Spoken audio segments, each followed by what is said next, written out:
जय हिंद।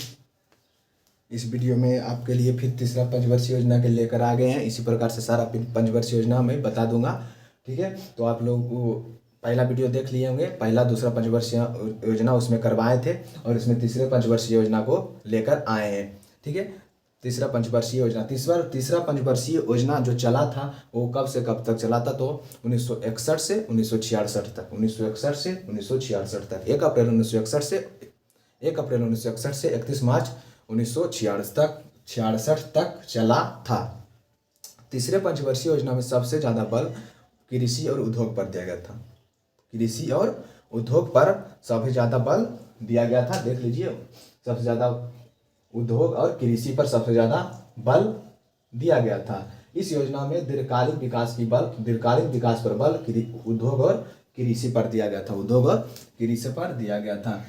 ठीक है, इसमें जो विकास की दर था वो 5.6% निर्धारित किया गया था, लेकिन प्राप्ति हुआ था 2.5%। ठीक है, यानी इसमें तीसरा पंचवर्षीय योजना में विकास की दर रखा गया था कितना परसेंट, 5.6%, लेकिन प्राप्ति हुआ 2.5%। इस प्रकार से तीसरा पंचवर्षीय योजना वो सफल हो गया। तीसरा पंचवर्षीय योजना और सफल का जो कारण था 1965 का भारत और पाकिस्तान युद्ध। 1965 का भारत और पाकिस्तान युद्ध जो हुआ था उसमें भारत की अर्थव्यवस्था गिर गया था। उसमें दो युद्ध हो गया। 1962 का भारत और चाइना के बीच युद्ध हुआ, भारत और चीन के बीच युद्ध जो हुआ था 1962 में हुआ था। उसके कारण अर्थव्यवस्था पर बहुत ज़्यादा प्रभाव पड़ा और 1966-67 में भारत में भयंकर अकाल भी पड़ा था। भयंकर अकाल 1966-67 में पड़ा था। इसी के कारण ये तीसरा पंचवर्षीय योजना भी असफल हो गया। देख लीजिए, यहाँ से विकास की दर 5.6% रखा गया था, लेकिन 2.5% निर्धारित किया गया था। आप लोग लिखना चाहते हैं तो लिख लीजिए। और इस योजना का जो प्रारूप यानी प्रारूप कहिए या मॉडल कहिए, एक ही बात है। ठीक है, किसने तैयार किया था, तो सुखमय चक्रवर्ती के द्वारा तैयार किया गया था तीसरे पंचवर्षीय योजना को। दूसरे को पीसी महालनोबिस द्वारा तैयार किया गया था। पहला वीडियो में बता दिए हैं। चलिए आइए आगे। इस योजना का असफल होने का कारण तो बताए थे, 1962 में भारत और चाइना के बीच युद्ध और 1965 में भारत और पाकिस्तान के बीच युद्ध और 1966 में भारत में पड़ने वाला अकाल भी इसी का कारण था तीसरे पंचवर्षीय योजना असफल होने का।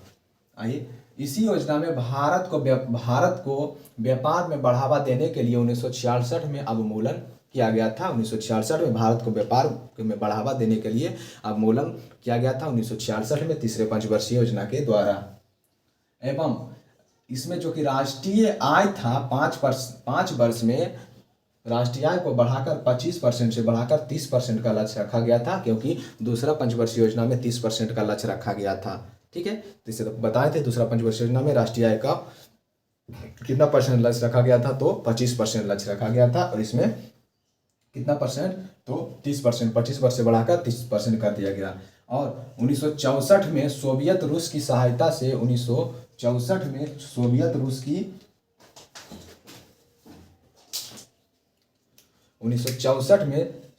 रूस की सहायता से बोकारो स्टील उद्योग का स्थापना भी हुआ था। बोकारो स्टील उद्योग का भी स्थापना किया गया था 1964 में। और 1964 में ही यूटीआई का स्थापना हुआ। 1964 में यूटीआई का फुल फॉर्म होता है यूनिट ट्रस्ट ऑफ इंडिया। 1964 में इसका स्थापना हुआ था। यूनिट ट्रस्ट ऑफ इंडिया का स्थापना 1964 में ही किया गया था। ठीक है, और 1965 में एफसीआई का स्थापना हुआ। एफसीआई का स्थापना फूड कारपोरेशन ऑफ इंडिया 1965 में इसका स्थापना हुआ था। 1965 में इसका स्थापना किया गया था। ठीक है, आइए। और आपसे पूछेगा कि पहली पंचवर्षीय योजना, दूसरी पंचवर्षीय योजना और तीसरी पंचवर्षीय योजना को किस रूप में जानते हैं, तो ड्रैगन डाउन थ्योरी कहा जाता है। ड्रैगन डाउन थ्योरी के नाम से जाना जाता है पहला, दूसरा, तीसरा पंचवर्षीय योजना को। ठीक है, और इसी के समय हरित क्रांति का शुरुआत हुआ था। हरित क्रांति का शुरुआत 1966-67 में हरित क्रांति का शुरुआत, ठीक है, हुआ था। हरित क्रांति का जन्म भी दिया था। तीसरे पंचवर्षीय योजना का ही देन है हरित क्रांति का। ठीक है, और इसमें पूछेगा कि हरित क्रांति का जनक भारत में कौन है, तो एम.एस. स्वामीनाथन भारत में हरित क्रांति का जनक हो जाएंगे। लेकिन अगर पूछेगा विश्व में हरित क्रांति का जनक कौन है, तो ये थे नॉर्मन बोरलॉग। और श्वेत क्रांति का जनक कौन है, श्वेत क्रांति का जनक वर्गीज कुरियन है। ठीक है, श्वेत क्रांति किससे संबंधित है, तो दूध से संबंधित है। और हरित क्रांति खाद्यान्न से संबंधित है, ठीक है, चलिए एक बार और बोल देते हैं। इसकी शुरुआत 1 अप्रैल 1961 से और समाप्ति 31 मार्च 1966 में हुआ था। इस योजना में दीर्घकालीन विकास पर बल दिया गया था, जिसमें कि उद्योग और कृषि पर सबसे ज़्यादा बल दिया गया था, दोनों को मिक्स करके।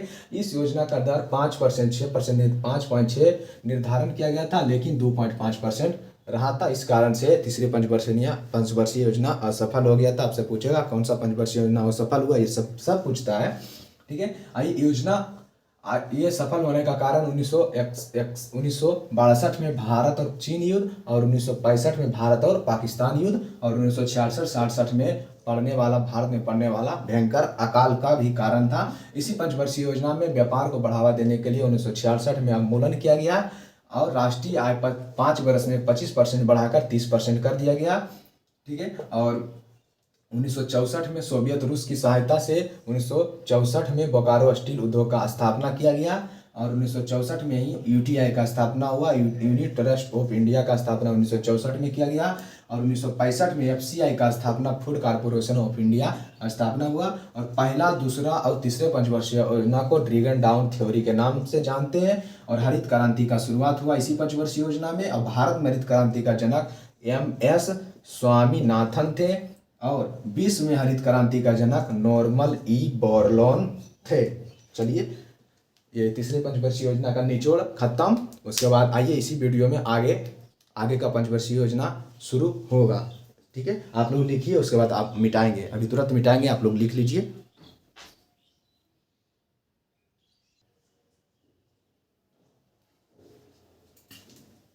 चलिए, आप लोग उम्मीद है कि लिख लिए होंगे। आइए, उसके बाद तीसरे पंचवर्षीय योजना असफल हो गया। ठीक है, तीसरे पंचवर्षीय योजना बता दिए थे, असफल हो गया। तो तीसरे पंचवर्षीय योजना वो सफल होने के बाद भारत सरकार को लगा कि अगर चौथी पंचवर्षीय योजना ला देंगे, हो सकता है चौथा पंचवर्षीय योजना भी असफल हो जाएगा। इसी के कारण भारत सरकार के द्वारा ये नियम बनाया गया, ठीक है, कि कोई दूसरा नियम बनाओ, दूसरा योजना बनाओ, जिसके कारण कुछ सुधार आ सके अर्थव्यवस्था में। इसी के कारण भारत सरकार चतुर्थ पंचवर्षीय योजना ना लाकर क्या लाए, योजना अवकाश लाए 3 वर्ष के लिए, 66 से 69 तक रहा था। ठीक है, योजना अवकाश लाया गया, चतुर्थ पंचवर्षीय योजना को ना लाकर योजना अवकाश लाया गया, 1966 से 69 तक रहा था। ठीक है, ये देखिए तीसरे पंचवर्षीय योजना के वो सफल के कारण इसे लाया गया था। ठीक है, आपसे पूछ लेगा कि योजना अवकाश क्यों लाया गया था, तो तीसरे पंचवर्षीय योजना वो सफल रह गया था, इसी के कारण क्या लाया गया, तीसरी पंचवर्षीय सफल के कारण योजना अवकाश लाया गया, जो कि 3 वर्ष तक चला था, 1966 से 1969 तक चला था। ये योजना अवकाश को हॉलीडे प्लान के नाम से जाना जाता है। ठीक है, हॉलीडे प्लान, ठीक है, हॉलीडे प्लान, होली छुट्टी, ठीक है, इन्हें होली हो जाएगा फगुआ वाला, इसे हॉलीडे प्लान भी कहा जाता है। आपसे पूछेगा कि हॉलीडे प्लान के नाम से कौन जाना जाता है, तो आप आंसर मार दीजिएगा, हॉलीडे प्लान के नाम से योजना अवकाश को जाना जाता है, जो कि 3 वर्ष तक चला था, 1966 से 1969 तक चला था। ठीक है, योजना अवकाश के समय सबसे ज़्यादा बल, ये भी क्वेश्चन भी पूछ लेगा आपसे कि योजना अवकाश के समय सबसे ज़्यादा बल किस पर दिया गया था, तो सबसे ज़्यादा बल कृषि पर दिया गया था। और पहली पंचवर्षीय योजना में भी सबसे ज़्यादा बल कृषि पर ही दिया गया था, और योजना अवकाश में भी सबसे ज़्यादा बल किस पर दिया गया, तो कृषि पर ही दिया गया। देख लीजिए, कृषि पर ही दिया गया था।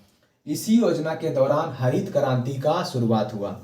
तीसरे पंचवर्षीय योजना में हरित क्रांति का जन्म हुआ था। ठीक है, और शुरुआत जाके हुआ इसी के समय में 1966-67 में। 1966 में शुरुआत हुआ। हरित क्रांति का देन जो माना जाता है तीसरे पंचवर्षीय योजना को माना जाता है, लेकिन चौथी पंचवर्षीय योजना में इसका शुरुआत हुआ 1966 में शुरुआत हुआ था। और हरित क्रांति के बारे में बता दिए थे आगे। इस योजना को सफल के दौरान, ठीक है, इस योजना में, इस पंचवर्षीय योजना यानी इस योजना अवकाश में, इस योजना जो अवकाश के समय, इसी योजना अवकाश के समय लीड बैंक का स्थापना किया गया था। लीड बैंक का स्थापना हुआ था। लीड बैंक का स्थापना हुआ था। लीड बैंक का स्थापना पूछेगा कब हुआ था, तो योजना अवकाश के दौरान हुआ था। लीड बैंक का स्थापना हुआ था। बस इतने ही सर 3 से 4 पॉइंट था योजना अवकाश में, ज़्यादा पॉइंट था ही नहीं। इसमें बता देते हैं, इसे वो तीसरे पंचवर्षीय योजना को सफल का कारण लाया गया था और हॉलीडे प्लान के नाम से जाना जाता है। इसमें हरित क्रांति का शुरुआत हुआ। सबसे ज़्यादा बल कृषि पर दिया गया और 1900 इसमें लीड बैंक का स्थापना किया गया था। उसके बाद आइए आगे आप इतना लिखिए 4 पॉइंट। उसके बाद चौथी पंचवर्षीय योजना बताएंगे। चौथी पंचवर्षीय योजना 1969 से 1974 तक चला था। चौथी पंचवर्षीय योजना आप लोग इतना लिखिए 4 पॉइंट। उसके बाद आगे फिर मिटाते हैं।